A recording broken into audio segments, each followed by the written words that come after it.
നടി അസിൻ പെട്ടെന്നൊരു ദിവസം തമിഴ് സിനിമ അവസാനിപ്പിച്ചതല്ല, അസിനെ തമിഴ് സിനിമ ബാൻ ചെയ്തതാണ്. അസിൻ ബോളിവുഡിൽ പോയി തിളങ്ങി. പിന്നീട് വിവാഹിതയായതോടെ അഭിനയം പൂർണ്ണമായും ഉപേക്ഷിക്കുകയും ചെയ്തു. എന്നാൽ തമിഴകത്തു നിന്നും പോയ അസിന് ഒരു തിരിച്ചുവരവ് സാധ്യമായിരുന്നില്ല. അതിന് കാരണം കോളിവുഡ് സിനിമ അസിനെ ബാൻ ചെയ്തിരുന്നു എന്നതാണ്.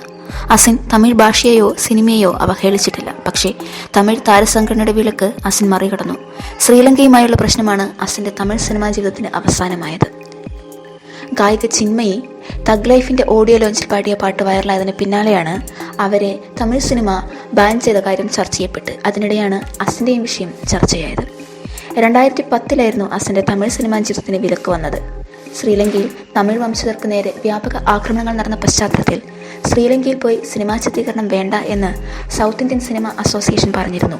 ഇത് ധിക്കരിച്ച് 2010 റെഡ്ഡി എന്ന ബോളിവുഡ് ചിത്രത്തിന്റെ ഷൂട്ടിങ്ങിനായി അസിൻ അവിടെ പോയി.